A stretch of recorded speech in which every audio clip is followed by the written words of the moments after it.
On a crisp morning, former President Donald Trump stunned the world by announcing a sweeping 35% tariff on all Canadian imports.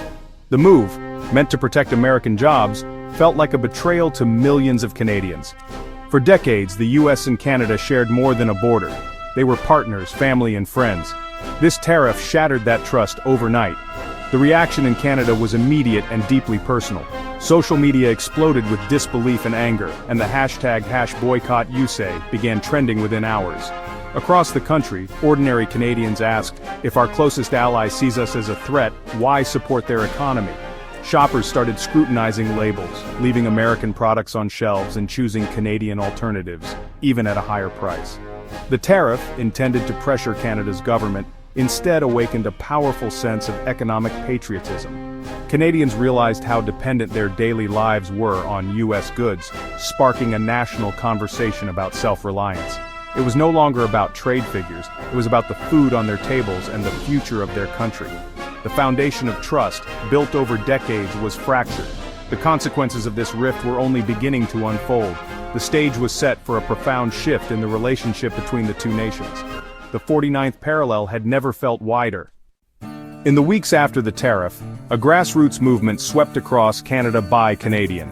It wasn't led by politicians, but by ordinary people determined to support their own.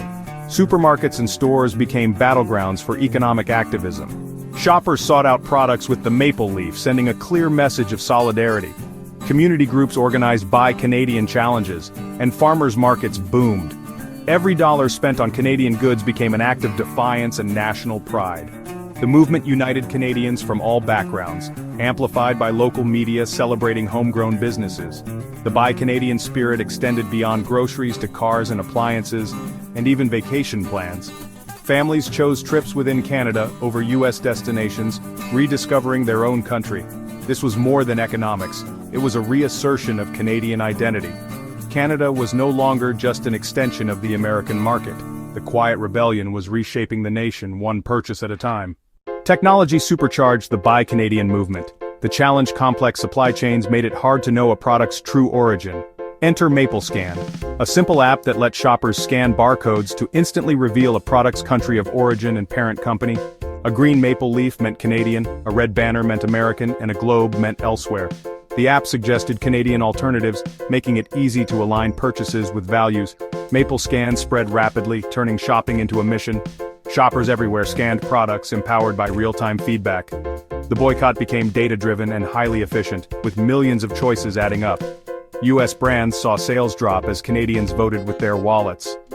Technology had weaponized consumer choice, fundamentally altering retail dynamics. The trade dispute had entered the digital age.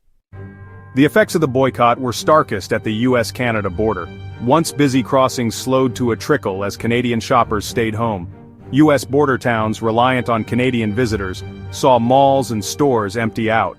Retailers catering to Canadians faced layoffs and closures. The economic pain hit American workers, waitresses, clerks, hotel staff, hard. In Canada, supermarkets gave prime shelf space to Canadian products, launching proudly Canadian campaigns. Iconic American brands like Coca-Cola and McDonald's lost ground to Canadian alternatives. Even Tesla saw sales stall as the boycott extended to big-ticket items. Tourism shifted. Canadians canceled US trips, choosing Banff over Disneyland. Entertainment habits changed, with more Canadians watching homegrown films and shows. The boycott became a cultural shift, not just an economic one. Canadians rediscovered and reinvested in their own culture and economy. The cross-border relationship that defined border towns for a century was fracturing. The void left in American industries was tangible. The protest was no longer quiet. It was transforming daily life. The ripple effects were just beginning.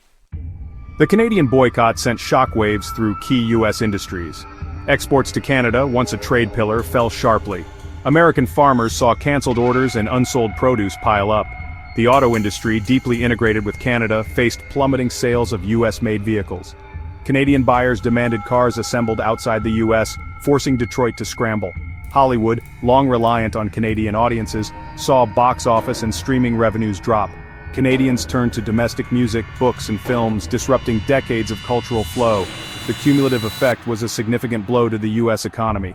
The tariff, meant to protect jobs, now caused layoffs in export-driven sectors. Companies scaled back production and cut workers, especially in northern border states. The economic winter was harsh and unexpected. The boycott proved trade is a two-way street. Disrupting that flow had severe, unintended consequences. The US learned that allies' trust is not guaranteed. The cost of the tariff was mounting. Ottawa didn't just watch the boycott unfold, it acted.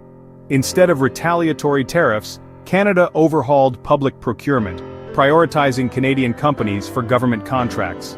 Billions were redirected from US corporations to domestic firms, providing a lifeline to Canadian businesses. New laws and incentives strengthened supply chains and encouraged companies to manufacture at home. The government's actions reinforced the consumer-led boycott, creating a powerful synergy. These weren't temporary measures. They aimed to permanently boost self-reliance. Canada signaled it would not be bullied, using the crisis to build a stronger, more independent economy. The days of unquestioned reliance on US trade were over. A new path had been forged. The world was watching and learning. European nations, long wary of US tariffs, saw Canada's response as a blueprint.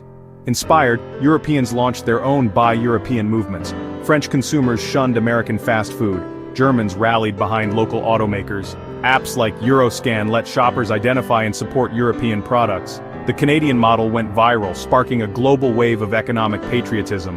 The US was no longer seen as an undisputed leader. Protectionist policies united allies in resistance. The lesson trust and respect are the foundation of trade. When that's broken, nations build new alliances. The deepest wound was not economic but emotional.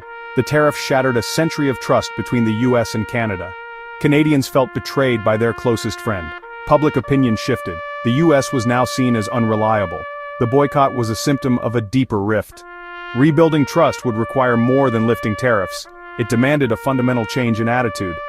Canada learned the risks of over-reliance and pivoted to new partners. The Buy Canadian movement became a permanent feature of national life. Business relationships were rewired, supply chains diversified.